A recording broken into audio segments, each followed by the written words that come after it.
갈라디아서 2장 15절에서 21절. 제가 가진 성경으로는 신약 303페이지입니다. 다 찾으신 줄 믿고 우리가 한 절씩 읽고 마지막은 다 함께 읽는 것으로 성경을 교독하도록 하겠습니다. 제가 먼저 시작하겠습니다.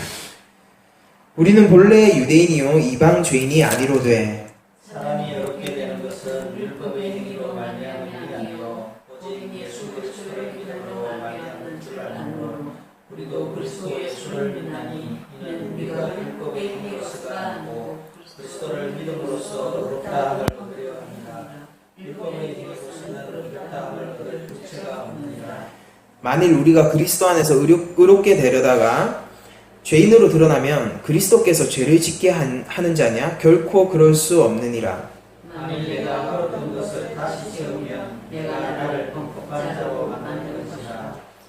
내가 율법으로 말미암아 율법에 대하여 죽었나니 이는 하나님에 대하여 살려 함이라. 내가 그리스도와 함께 십자가에 못 박나니 그런즉 이제는 내가 사는 것이 아니요 오직 내 안에 그리스도께서 사시는 것이라. 이제 내가 육체 가운데 사는 것은 나를 사랑하사 나를 위하여 자기 자신을 버리신 하나님의 아들을 믿는 믿음 안에서 사는 것이라. 다 함께 읽겠습니다.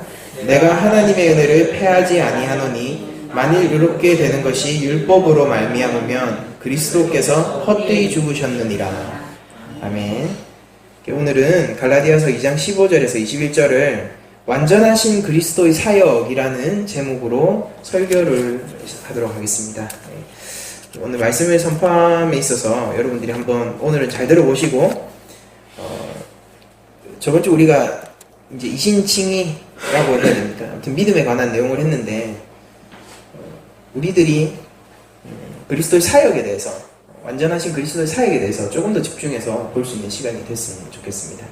말씀을 전하겠습니다. 최근에 이제 SNS라는 게 많이 발달이 됐죠. 그래서 이전에는 없던 현상입니다. 사회적 현상이고 이제 기술의 발전과 그리고 시대의 변화 속에서 예전에는 고민하지 않았어야 했던 일들도 고민하게 되고 그리고 이전에 어떤 현상들이 나타나게 됨으로써 그것에 대해서 또 대처해야 되기도 하고 그런 일들이 벌어지고 있는데 최근에 가장 우리 사회 가운데서 큰 영향을 미치고 있는 변화 중에 하나가 SNS의 발달이라고 느껴집니다. 이제 SNS가 소셜 네트워크 서비스의 약자죠. 그래서 우리 한국에서는 예전에 저는 싸이월드 세대거든요. 혹시 기억나십니까? 싸이월드, 미니 홈피 이런 게 있었는데 그런 것과 비슷하게 이제 페이스북이라는 것이 등장을 했죠. 처음에는 하버드 동창생들을 엮어주는 그런 네트워크 서비스였는데 그게 이제 세계적인 기업으로 명실상부한 SNS 최대 기업으로 성장을 했습니다. 그리고 이제는 누구나 SNS를 한다라고 해도 과언이 아닐 정도로 많은 사람들이 하고 있죠. 그러니까 SNS에 대해서 좀 예를 들어보면은 이런 거겠죠. 페이스북, 그 다음에 트위터, 그 다음에 인스타그램, 혹은 저희들이 쉽게 하는 카카오 스토리 이런 것들이 전부 SNS에 속할 겁니다. 이제 SNS를 하게 되면서 사람들이 소통이 더 원활해졌다라고 우리가 느끼죠. 왜냐면은 동창의 소식을 우리가 카카오 스토리를 딱 들어가면은 최근 근황 소식도 알 수 있고 거기에 답글을 달고 인사를 하고 이러면서 계속 연락을 유지할 수가 있어요. 아주 짧은 시간 내에 그런 것들이 가능하죠. 그래서 인스타그램 이런 곳에서 사진 올라오는 것들을 보면은 이 사람이 지금 여행을 갔구나 이런 것들도 알 수 있고 아니면 이 사람이 이런 생각을 하는구나 라는 것까지 이제 페이스북 메시지 같은 것들을 보면은 어림짐작할 수 있습니다.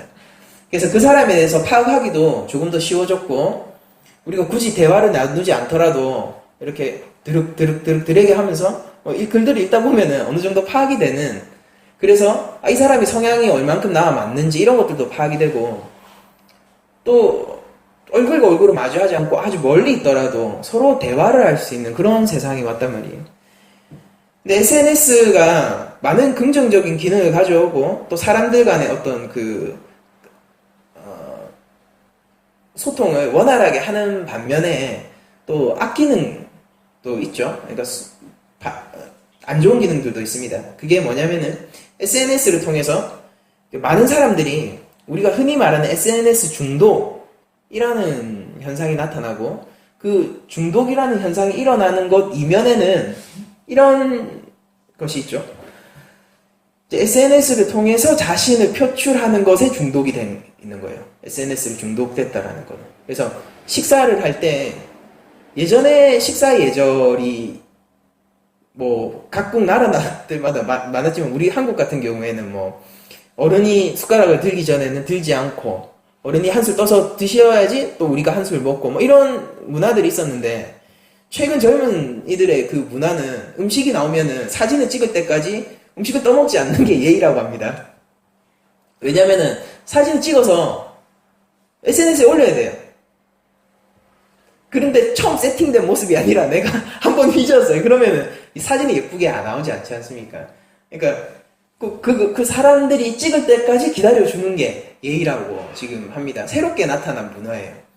그래서 제가 뭐 나이든 제가 뭐 20대랑 밥 먹다가 팥빙수가 나왔는데 맛있겠네요. 한술 떴으면 이제 전도사님 뭐 이렇게 되는 거죠. 새로운 문화들이 나타났죠. 그러면은 우리가 생각해 볼 필요가 있어요. 그러면 왜 그렇게 예쁜 사진을 찍어서 올려야 하는가? 단순히 내가 지금 팥빙수를 먹고 있다, 맛있는 음식을 먹고 있다 이상의 메시지를 전하고 싶은 거죠. 그게 뭐냐면은 내가 이만큼 좋은 것들을 하고 있다.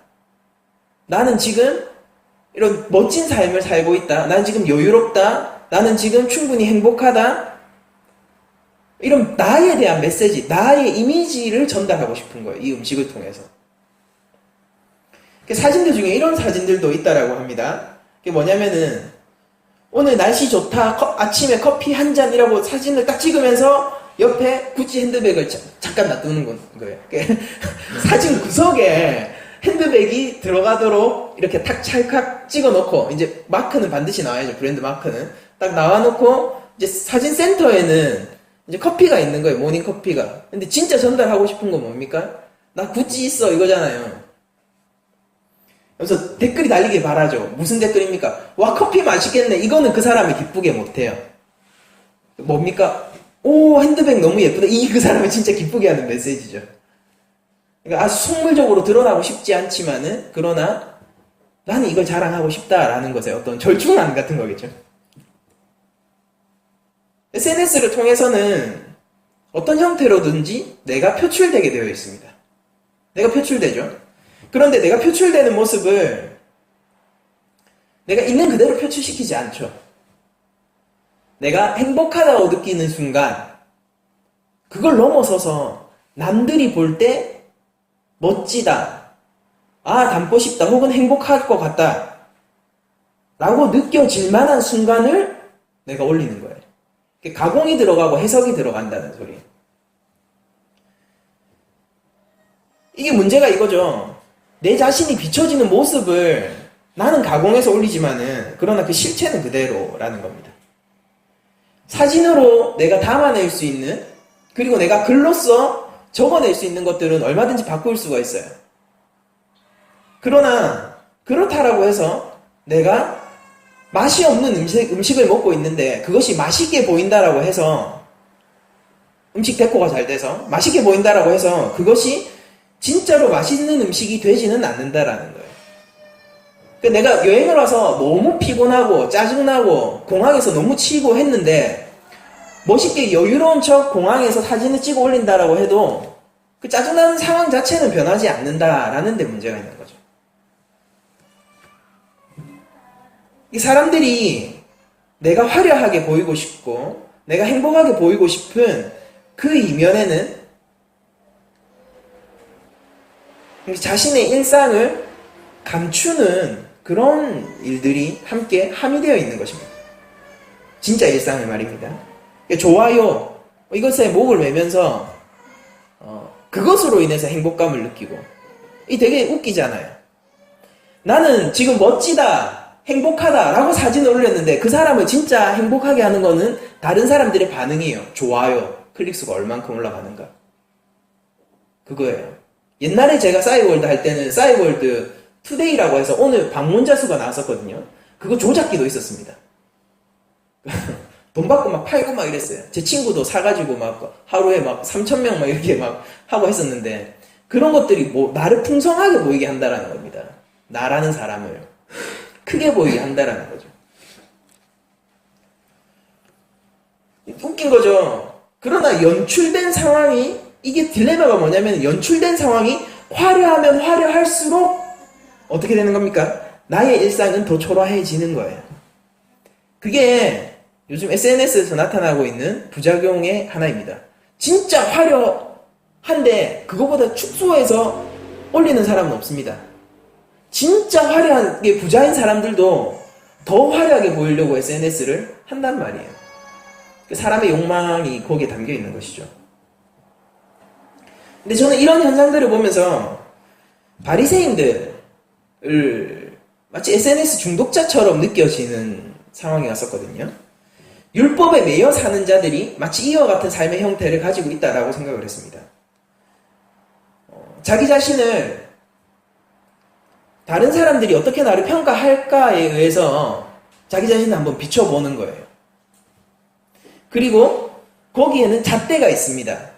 여러분들 SNS에는 일종의 잣대가 있는 거 아세요? 이미 어떤 장르가 정해졌어요. 화려하고 풍성한 삶, 그거를 뭐 힙합 용어로 뭐 스웩이라고 하는데, 스웩이 있는 그런 사진들 부류와, 아니면은 그 자원봉사하는 거 있잖아요. 뭐 그런 부류라든지, 아무튼 그런 식으로 어떤 틀이 이미 형성돼 있어요. 그냥 단순히 내가 방에 누워있는 사진을 올리진 않는단 말이에요. 그게 아무리 내가 지금 쾌적하고 안락하고 편안하다고 할지라도 남들이 볼 때 그거는 그냥 백수짓 하고 있는 거잖아요. 그런 걸 올리진 않는단 말이에요. 그러니까 이미 장르가 정해져 있어요. 기준이 정해져 있어요. 율법 역시 그렇죠. 기준이 있습니다. 그리고 그거를 사람들이 공감하고 있어요. 그런 것들을 사람들이 부러워하고 그런 것들이 존경을 보내고 있습니다. 그럼 내 자신이 그 외적 기준, 율법이라는 외적 기준에 맞춰서 그런 행위들을 계속하고 그런 것들을 계속 연출하고 그렇게 살아감으로써 다른 사람들의 존경도 얻고 내 자신 스스로의 성취감도 얻는단 말이에요. 율법이 주는 매력이 뭘까를 한번 우리가 생각해 볼 필요가 있어요. 율법은 무슨 매력을 주길래 이렇게 마치 SNS에 중독된 사람들처럼 다른 사람들의 존경을 얻기 위해서 그렇게 발버둥을 치게 만들까? 그리고 우리가 생각해 보면은 율법은 자아 성취의 기분과 자아 고취의 기분을 함께 줍니다. 이 거룩을 이루어가는 기분이에요. 그리고 여러분들이 아셔야 되는 게, 사회적으로 유대 사회는 율법이 곧 사회법이었습니다. 사회적으로 공통된 그런 인식이 있지 않습니까? 이런 사람은 좋은 사람, 거룩한 사람이라는 그 인식이 있잖아요. 그러면 그 사회적 인식에 맞추어서 내가 점점 거기 테두리 안에 들어가는 모습을 갖춤으로써 내가 훨씬 더 높아진 사람, 내가 훨씬 더 풍성해진 사람으로 그 사람이 스스로 여기게 만드는 게 율법의 매력입니다. 근데 내가 점점 자아가 성취되고 자아가 고취되고 내가 사람들한테 거룩을 이루었다고 이렇게 인정받고 있어 라고 얘기를 하면 할수록, 그런 평가가 더 강해지면 강해질수록 그 사람은 무엇으로 더 드러나게 될까요? 그 사람은 죄인으로서 더 드러나게 되는 거죠. 왜냐면 본성의 변화가 안 됐기 때문이에요. 마치 이런 것 같아요. 그러니까 맛없는 음식을 맛있게 보이는, 그러나 맛없는 음식을 먹고 있으면서 그 사진을 찍으면은 사람들은 그 사진을 보고, 겉모습이죠. 사진을 보고 모두 다 우와 맛있겠네, 좋겠네, 저 사람은 저렇게 좋은 것을 먹네 라고 할지 모르지만은 그 사람은 실제로 별 맛없는 것을 먹게 되는 것과 똑같은 것이죠. 바리새인들이 그랬습니다. 자신의 외향이 점점 더 풍성해져 가고 자신의 표면적 거룩이 점점 더 이뤄갈수록 그 안에서 드러나는 것은 나는 죄인이구나 라는 것입니다. 그 딜레마를 해결하기 위해서 바리새인들은 이렇게 얘기했어요. 그냥 그게 거룩이다 라고 스스로를 속였습니다. 내면을 포기했었어요, 중심을. 율법은 그 자체가 의롭고 거룩한 것이기 때문에 생각해 보십시오. 그걸 추구하는 매력이 분명히 존재해요. 그렇지 않다라면은 우리한테 새 율법을 주신 것도 사실 큰 의미가 없겠죠. 그거 자체가 의미가 없으면은 뭐 굳이 우리한테 또 신약적 명령을 또 하시겠습니까? 아니란 말이에요. 율법 자체가 의롭고 거룩한 것인 속성이 있습니다. 그렇기 때문에 그걸 추구하는 것은 대단히 매력적이에요. 그걸 추구하고 있는 것 자체가 굉장히 매력적으로 다가옵니다. 여러분들 아십니까? 이거는 구별되어지는 느낌을 확실하게 줘요. 율법의 특징이에요. 구별되어지는 느낌을 확실하게 주고 타인과 다른 특별한 길을 걷는다라는 기분을 확실하게 줍니다. 이 과정이 되게 매력적이라는 거예요. 이건 나를 특별해진다라고 느끼게 만드는 가장 큰 원동력이 되는 게 율법이 됩니다. 그런데 이 율법을 추구하면 추구할수록 그것이 주는 매력과는 더불어 그것을 완성하는 것은 별개의 문제로 느껴지게 될 거예요. 율법은 너무나도 거룩하고 의롭고 내가 추구할 만한 것이지만은 그것을 추구해서 율법을 완성하는 것은 우리에게 너무나 요원한 일이라는 딜레마가 또한 존재하는 것이죠. 우리 이 시대의 율법들을 한번 생각해 보십시오. 이 시대의 율법들, 거룩하고 의로운 것들이에요. 제가 한때 인류 보편의 진리를 추구한 적이 있지만 그것이 나쁜 것입니까? 이타적인 정신, 그리고 사회법을 지키는 것, 내가 대한민국 사회에서 시민으로서 이 사회법을 지키는 것, 헌법을 지키는 것, 이런 것들이 가치 없는 일일까요? 아니죠. 가치가 있습니다. 좋은 일이죠. 그걸 추구하는 것은 대단한 매력이 존재합니다. 그렇기 때문에 수많은 사람들이 그 길을 추구하죠. 그렇지 않습니까? 그리고 그걸 추구하면서 존경도 얻고요. 그리고 많은 사람들로부터 인정도 받고 스스로도 거기에서 행복감을 느낀다고요. 그러나 정말로 의를 이루는 것, 의의 문제, 이거 하나님의 의의 문제예요. 의를 이루는 것은 전혀 다른 문제라는 것입니다. 그들이 그 어떤 평가를 받고 스스로 어떤 만족감을 느낀다 하더라도 그 자체로 하나님의 의를 이룰 수는 없게 되어 있습니다. 그들이 그렇게 자신의 거룩과 나의 특별함을 내세우면 내세울수록 무엇하는 게 됩니까? 외식하는 자들이 되는 거죠. 죄가 오히려 더 늘어나는 형국이 된단 말이에요. 의의 길을 추구하는데 그에게 더해지는 것은 죄밖에 없습니다. 이게 율법의 길입니다.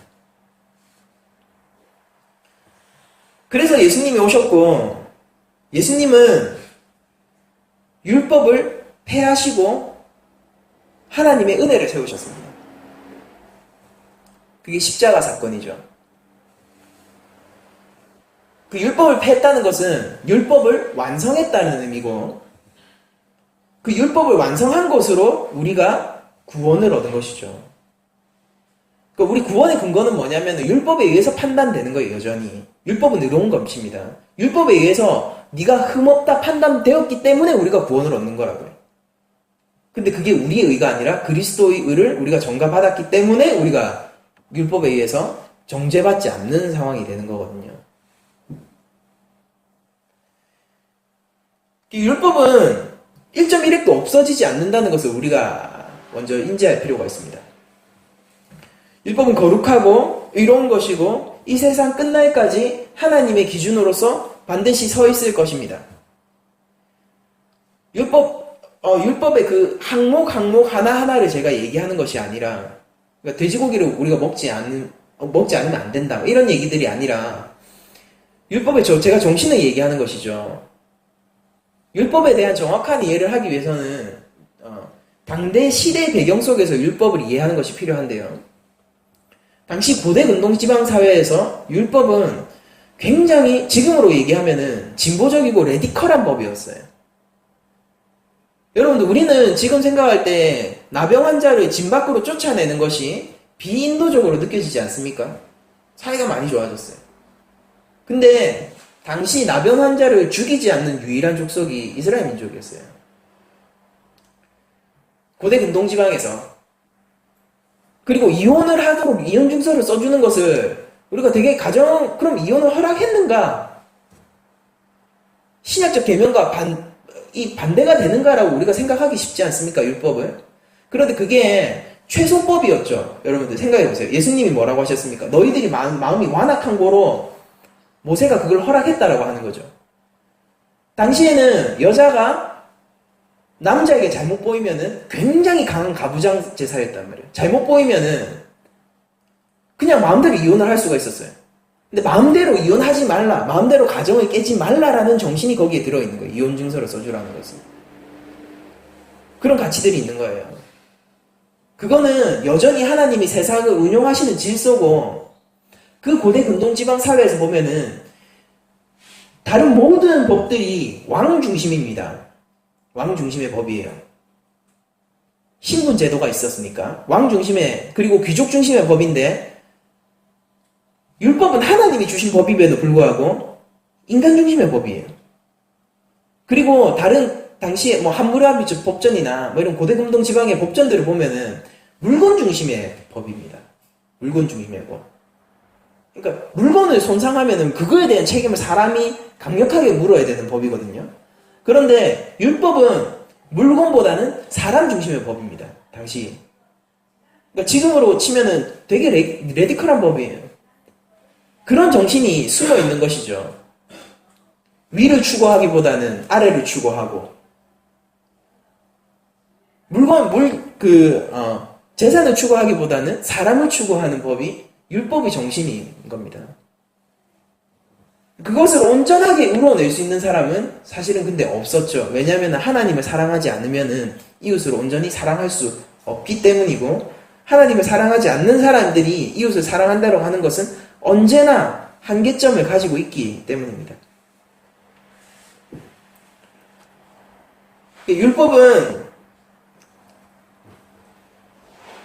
우리에게 정확한 기준을 제시하고 의를 제시하지만은, 그렇기 때문에 우리가 율법에 의해서 정죄받을 수밖에 없는 상황인 거예요.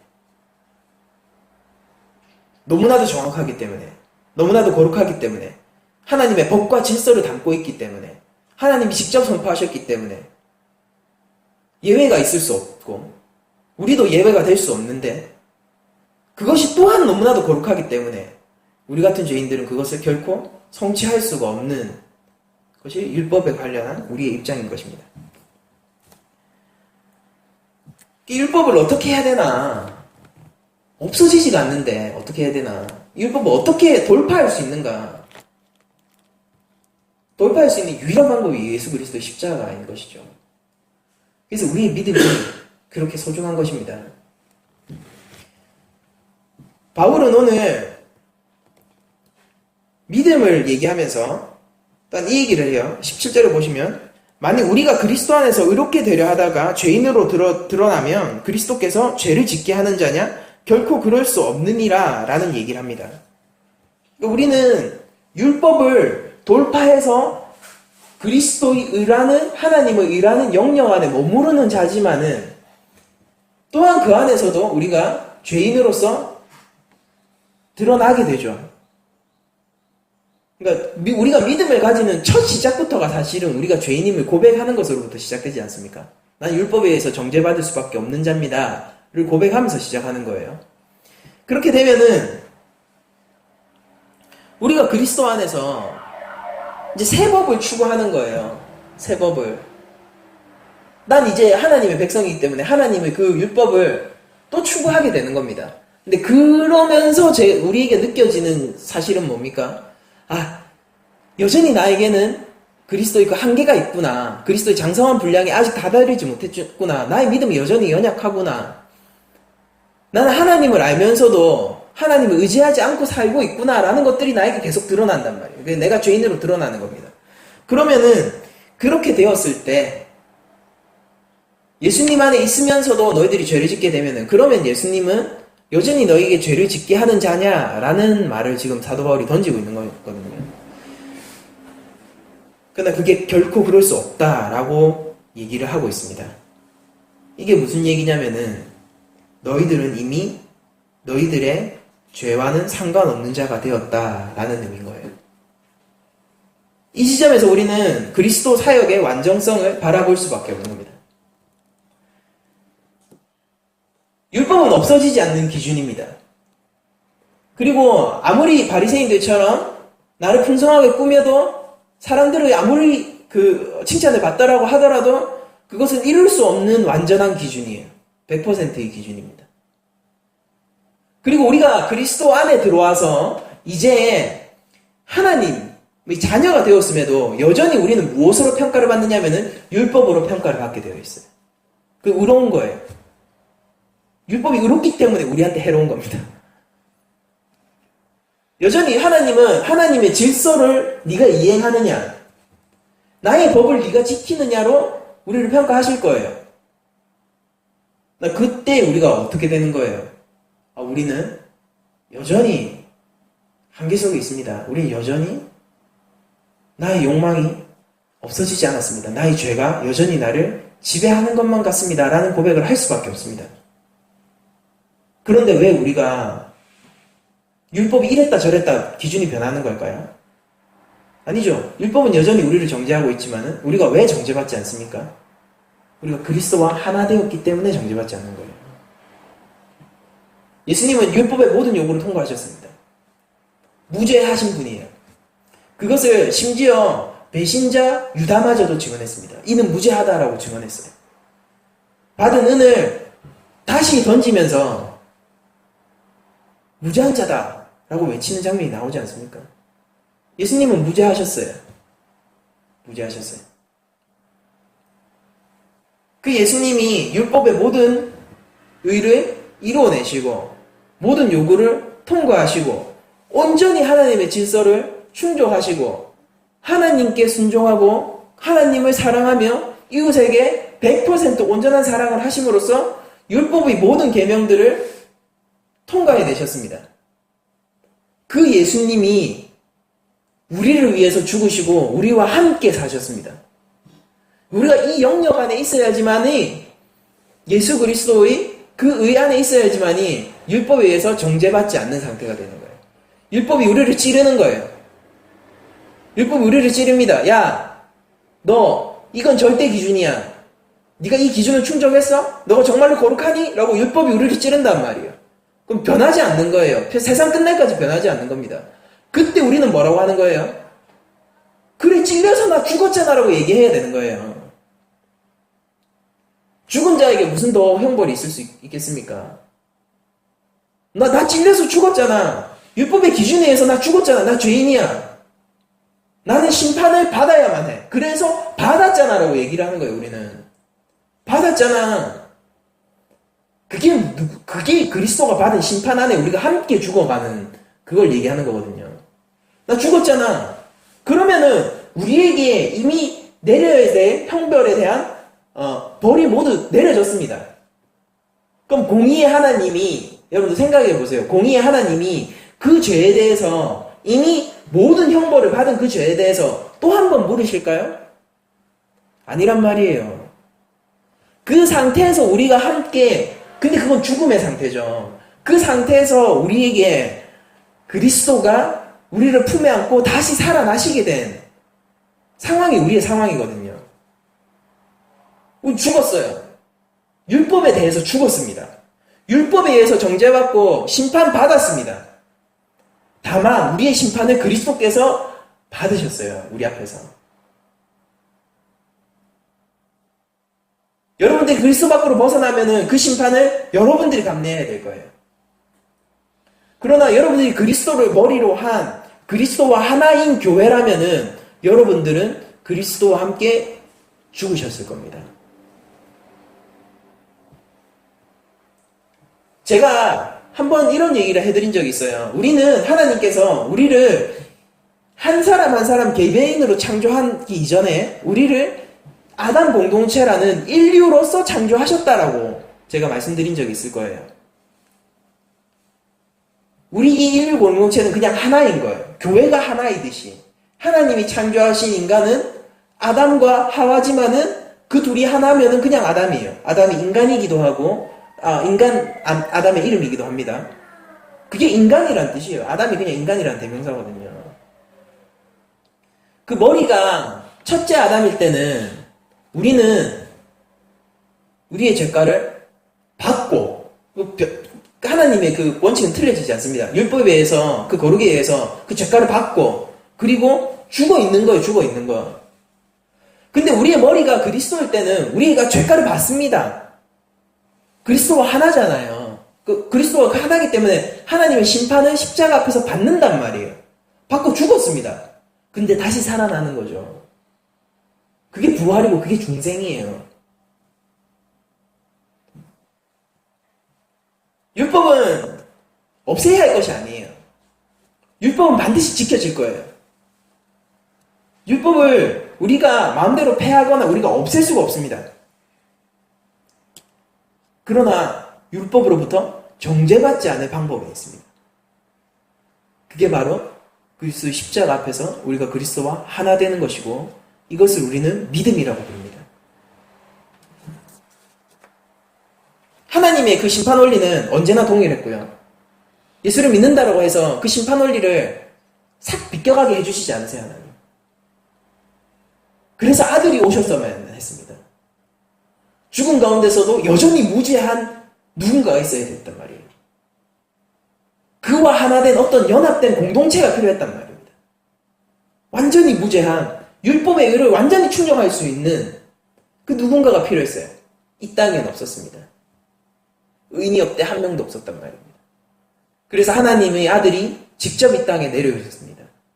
우리 낮은 자리 교회의 그 낮은 자리가 그것을 의미해요. 높디 높은 하나님의 영광 가운데서 낮고 낮은 이 땅에 오신 예수님의 그 자리를 얘기하는 거예요. 그 복음의 자리를 얘기하는 겁니다. 성육신 하셔서 오셨어요. 종의 형상을 입고 오셨습니다. 그분은 완전한 인간이셨어요. 그러나 그분은 완전히 무죄하신 하나님이셨습니다.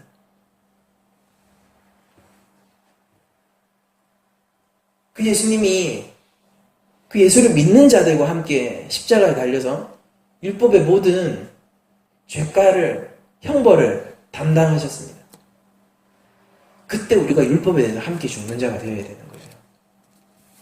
여러분들 이 의미를 아시겠습니까? 우리는 지금 이 시간도 여전히 율법에 대해서 죽는 자들이 되어야 됩니다. 여러분들이 그것을 향해서 계속 지키려고 하면 안 돼요. 그것을 여러분들이 이루어낼 수 있다는 착각을 하시면 안 됩니다. 여러분들이 율법을 이루어냄으로써 거룩해질 수 있을 것이라는 착각도 하시면 안 돼요. 그런 것들이 여러분들이 조금이라도 나아지거나 발전되게 할 거라는 착각을 하시면 안 됩니다. 정말로 여러분들을 거룩하게 만들고 정말로 여러분들을 나아지게 만드는 것은 그 반대편에 있어요. 여러분들을 거룩하게 만드는 건 이거예요. 내가 그리스도 없이는 1초도 살 수 없는 사람이구나를 깨달아가는 것입니다. 내가 이 십자가를 붙들지 않고는 내 삶을 조금도 이뤄낼 수 없구나. 하나님이 지키실까 보호하심이 없으면 내 생명이 어디였는가? 나에게 생명이라고 할 만한 것이 찾아볼 수가 있는가? 여러분들이 율법에 대해서 죽어 있는 사람이 되셔야 되는 거예요. 그리고 여러분들이 삶을 전적으로 그리스도께 의탁해야 됩니다. 주여 나를 불쌍히 여기셔서, 그 태도가 우리한테 있어야 되는 거예요. 나를 불쌍히 여기소서 주여. 예수님, 내가 예수님의 십자가를 의지하지 않고는 도무지 살 방법이 없습니다. 여전히 죄인 같은데 사람들이 뭐 좀 변했다라고 얘기하면서 칭찬해 주는데, 아니 여전히 저는 율법에 대해서 죽은 자입니다. 그걸 아셔야 돼요. 나 좀 예수 믿고 이제 조금 뭔가 좀 알아가는 것 같고, 사람들도 막 칭찬해주고, 주변에서 뭐 이런저런 얘기들을 하면서 독려해주기도 하지만은, 그 가운데서 으쓱할 수가 없어요. 율법에 대해서 죽은 자들은. 그 가운데서 교만할 수가 없습니다. 그 가운데서도 여전히 무엇을 추구합니까? 하나님, 나를 구원하세요. 나를. 내 손은 놓지 마시고 성령님으로 나를 붙들어 주시옵소서. 내게 주의 영을 거두지 말게 하여 주시옵소서. 예수님, 내가 주님만 붙들고 나아가기를 원합니다. 주변의 칭찬들이 여러분들 귀에 들릴 것 같으세요? 여러분들 마음에 열망이 어디 있을 것 같으세요? 그럴 경우에. SNS에 하는 사람들의 열망이 어디 있습니까? 다른 사람들의 칭찬에 있단 말이에요. 내게 어떻게 보여지는가에 있단 말이에요. 그러나 진짜 자기의 삶을 고민하고 자기의 삶을 붙드는 사람은 무엇을 하겠습니까? 그 시간. 내 삶을 놓고 고민한단 말입니다. 내가 진짜로 행복해질 수 있는 방법들에 대해서 고민을 하겠죠. 우리의 신앙이 바리새인의 신앙이 되고 율법에 대해서 여전히 살 수 있다라고 주장하는 자의 신앙이 되면은 여러분들은 여전히 교회 안에서 신앙을 해나가면서도 계속 딜레마에 빠질 거예요. 사람들로부터 인정은 받아가고 사람들로부터 칭찬은 받아가고 그러나 내 마음속에서 하나님의 채우심은 없고 내 가운데서 은혜는 고갈되고 그렇게 해서 지쳐 나가 떨어지는 사람 많이 있죠. 그런 신앙을 해서는 안 될 것입니다. 그건 일종의 자멸의 길을 걷는 거예요. 바울은 이렇게 얘기합니다. 18절에 만일 내가 헐었던 것을 다시 세우면 내가 나를 범법한 자로 만드는 것이라 라고 얘기를 하는 거예요. 바울의 이 얘기가 무엇입니까? 율법은 폐해졌고 이 폐해졌다는 것은 헐었다라는 건 율법을 완성했다라는 뜻입니다. 로마서에서 동일한 논조 가운데서 율법을 굳게 세우는 우리의 믿음이 율법을 굳게 세우는 것이라는 것을 바울은 얘기해요. 로마서 3장 31절이죠. 율법을 굳게 세우는 것인데 그게 뭐냐면은 곧 율법을 폐하는 것입니다. 왜냐하면 율법의 요구를 모두 충족하신 그리스도가 있고 완성하신 그리스도가 있는데 그 율법을 붙들고 있으면 뭐해요? 그리스도를 붙들면은 율법의 완성이 함께 거기에 있는데 그러니까 율법은 폐해진 것이고 헐어진 것인데 그 헐었던 것을 다시 세우면은 다시 그것이 가치 있다. 그것이 생명을 준다라고 얘기를 하면은 그럼 바울 스스로도 그 가운데서 범법할 수밖에 없고 거기에 속한 모든 사람들도 범법할 수밖에 없는 죽은 자들이 된다라는 소리죠.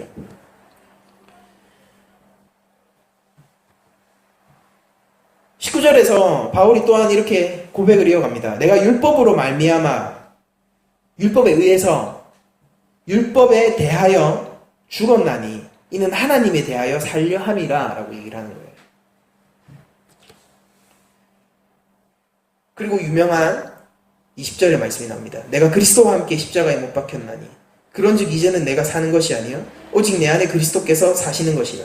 이제 내가 육체 가운데 사는 것은 나를 사랑하사 나를 위하여 자기 자신을 버리신 하나님의 아들을 믿는 믿음 안에서 사는 것이라. 내가 하나님의 은혜를 패하지 아니하노니 만일 이렇게 되는 것이 율법으로 말미암으면 그리스도께서 헛되이 죽으셨느니라 라고 얘기를 하고 있습니다. 예수님이 만약에 단 한 명이라도 이 인류 역사상 단 한 명이라도 율법을 추구함으로써 자신의 힘으로 하나님의 의를 성취할 수 있는 사람이 단 한 명이라도 있었으면 예수님은 안 오셨을 거예요. 인간 측에서의 가능성이 있지 않습니까? 우리들이 가능성이 있잖아요. 그렇게 할 수 있는 사람이 한 명이라도 있다는 것은 그건 가능성이 있다는 소리지 않습니까? 근데 예수님이 오심으로 해서 무엇이 확정났느냐면은 우리한테는 아무런 가망도 없다는 것이 확정난 거예요. 그 누구도 도달할 수 없다. 율법의 요구를 그 누구도 충족할 수 없다. 역사상 과거, 현재, 미래 통틀어서 단 한 명도 그럴 수 없다는 것이 예수님이 오심으로 오히려 확정이 난 것입니다. 우리는 그것을 보면서 뭘 붙들어야 되겠습니까? 다시 한번. 그 사실을 보면서 무엇을 붙들어야 되겠어요? 다시 우리가 율법을 붙들 엄두가 납니까? 예수님이 오셨는데 인류에 대한 율법에 대한 하나님이 더 이상 기대하지 않겠다라는 포기 선언이세요. 그거는 너희들에겐 아무런 가망이 없다라는 포기 선언이세요. 너희들의 힘으로 할 수 있는 거 아무것도 없다라는 하나님의 선포이십니다. 예수님이 오시면. 그래서 내가 한다잖아. 하나님이 이렇게 말씀하시는 거예요. 너네 안 돼서 내가 한다잖아. 근데 여전히 우리가 이런 것들로 하나님의 의를 뭐 더할 수 있고 이렇게 함으로써 하나님께 우리가 뭐 조금이라도 뭐 도움이 될 수 있고 뭐 이런 식으로 얘기하는 건 다 뭐예요? 다 가짜입니다. 그건 예수 그리스도의 십자가 사역을 모욕하는 거예요. 우리가 예수님을 믿고 또한 우리가 뭔가를 행해야 됩니까? 예수 그리스도를 의지하고 내 삶의 구주로 예수님을 모시고 또한 뭔가를 행해야 돼요. 그건 완전한 착각인 거예요. 막말로 여러분들은 평생 동안 아무것도 안 하셔도 돼요. 아무것도 안 하셔도 돼요. 그러나 다만 여러분들이 성령과 함께 하시기 때문에 그 열매를 맺지 않을 수가 없는 것 뿐입니다. 행위는 항상 믿음에 종속되어 있어요. 행위와 믿음은 동등한 가치가 아닙니다, 여러분들. 항상 믿음에 신약은 단 한 번도 믿음과 행위를 동일한 가치로 놓고 보지 않아요. 심지어 야고보서조차도. 우리는 이 율법 가운데 서서 죽어서 그리스도에 대해서 산다는 것을 좀 나이브하게 생각하는 경향이 있습니다. 그런 것들이 약간 이런 거죠. 내가 십자가와 함께 죽고 산다라는 게 매일 자기 반성을 한다 정도. 그래서 내가 좀 더 겸손해져야지 뭐 이런 것들 그런 정도로 생각한단 말이에요. 내가 좀 더 겸손해지는 미덕을 발휘해야지. 내가 조금 더 좀 예수 그리스도의 십자가에 대해서 생각하면서 내가 조금 더 오늘도 한번 잘 살아봐야지 뭐 이런 정도로 생각한단 말이에요. 근데 바울이 얘기에는 율법에 대해서 죽고 내가 십자가 앞에서 그리스도와 함께 죽고 이제 내가 그리스도와 함께 사는 삶은 훨씬 더 깊은 삶입니다. 그건 내가 뭐 겸손의 미덕을 발휘해야지, 내가 자기 부인을 해야지 라는 게 아니라 그건 완전한 절망이에요. 완전한 절망입니다. 하나님, 구원의 문제에 있어서 제가 할 수 있는 것이 하나도 없군요. 내가 내 삶을 이끌어가는 문제에 있어서 내가 주도권을 잡을 수 있는 게 하나도 없군요. 나는 내 힘으로 할 수 있는 것이 하나도 없군요. 내 삶을 책임질 수 있는 능력이 사실은 없었군요. 라는 절망 가운데 있는 거예요. 그때 그리스도와 함께 사는 것이 무엇이냐면 이 생명이 오로지 그리스도께만 있는 것을 아니 내가 그리스도를 붙들지 않고 어떻게 1분 1초라도 살겠습니까?의 고백이 매일 십자가 앞에 나아가는 그 고백입니다. 우린 또 다른 미덕을 발휘하기 위해서 십자가 앞에 매일 선다라면은 그건 또 다른 바리새인이 되는 변형된 바리새인의 길일지도 몰라요. 신앙의 순수, 신앙의 근본, 첫사랑으로 여러분들은 매일 돌아가셔야 됩니다. 이걸 제가 그냥 함부로 하는 얘기가 이걸 증거하는 것이 계시록에 나오는 에베소 교회이지 않습니까? 다 잘했어요.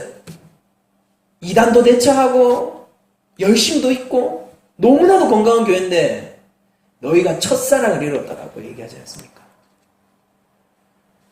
진짜 무서운 거예요. 다 잘하실 수 있어요. 근데 여러분들 그 첫사랑을 잃어버릴 수가 있다는 얘기.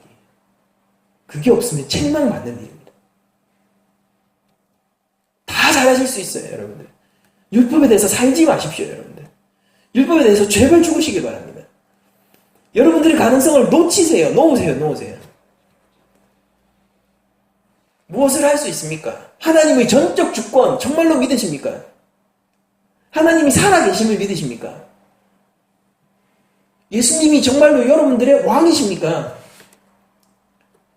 모든 주권을 놓을 수밖에 없는 거예요. 주권 내가 놓는다 해서 놓는 게 아니에요. 그 절망 가운데 있을 때 놓아질 수밖에 없는 거예요. 내가 안전뱅이구나. 내가 장님이구나. 내가 일어나서 걷는다라고 주장할 수 있겠습니까? 내가 앉아 있을게요 라고 그 사람이 그렇게 얘기할까요? 내가 눈 감고 있을게요 그렇게 얘기할까요? 예수님, 나 이끌고 가세요. 내가 지금부터 눈 감고 있을게요. 이렇게 얘기할 것 같아요? 아니에요. 주님, 내가 앞을 볼 수 없습니다. 나를 인도해 주세요. 내 눈을 띄게 해주세요.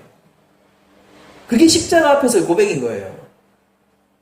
주님, 내가 다리가 말라 비틀어졌습니다.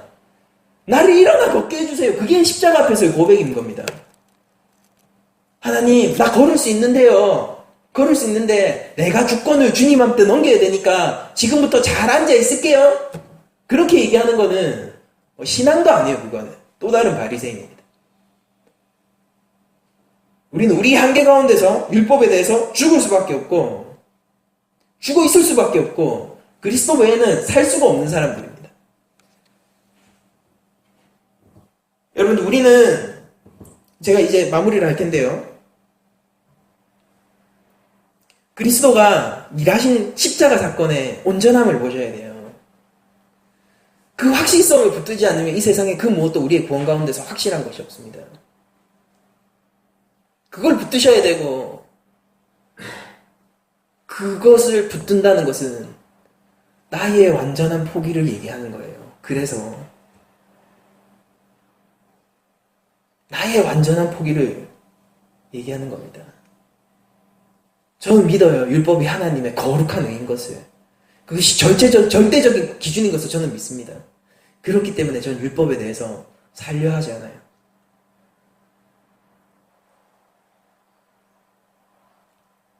생명의 문제를 제가 얘기하는 거예요. 영생의 문제를 얘기하는 겁니다. 오늘 하루 어떻게 먹고 사는 것보다 훨씬 중요한 얘기를 제가 하고 있는 거예요. 우리 인생을 하나님 앞에 맡기시길. 그리고 그 근거가 예수 그리스도의 십자가의 완전한 사역임을 여러분들이 깨닫고 고백하는 한 주간이 되었으면 좋겠고요. 예수님이 십자가를 붙들고 그것이 정말로 온전하다고 고백하는 것은 나의 불완전성, 결코 나아질 수 없는 불완전성을 고백하는 것이라는 것을 여러분들 염두에 두시고, 여러분들 신앙생활에서, 이건 당부입니다. 여러분들이 신앙생활에서 내 자랑과 내 신앙의 어떤 신앙생활을 해왔던 그런 업적들로 여러분들이 자랑하지 마시고요. 여러분들 안에 있는 그리스도가 여러분들이 자랑이 되기 바랍니다. 내가 신앙생활의 연륜을 더해가면서 여러분들이 점점 드러나는 그런 신앙생활의 연륜을 쌓아가지 마시고요. 여러분들이 신앙생활의 연륜이 더할수록 더욱더 겸손해지고 낮아지셔서 더욱더 하나님 없이는 정말 할 수 없는 연약한 사람들이 되길 원하고, 예수 그리스도를 붙들지 않고는 말 한번 하기도 힘든, 겁나는 그런 사람들이 되길 원하고, 진짜 여러분들 안에 있는 그리스도만으로 살아서 내가 무엇을 해도 그것이 자랑인 줄 모르고 하나님의 은혜인 줄 알고, 사람들이 칭찬해도 그것이 기분이 좋아지는 것보다 하나님께 찬양하게 되는, 하나님이 하셨습니다. 제가 한 거 아니에요, 사실은. 그 사건의 본질을 깨달아서 그렇게 얘기하실 수 있는 그 연륜을 쌓아가시기 원해요.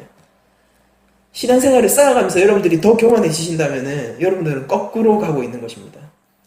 신앙생활의 연륜은 십자가 안에서 이루어지는 것이지, 그 신앙생활의 연륜이라는 것도, 우리의 모든 교회 생활이라는 것도, 신앙생활 전체도 십자가 밖을 벗어나면 그것은 바로 바리새인의 길로 넘어가는 것입니다.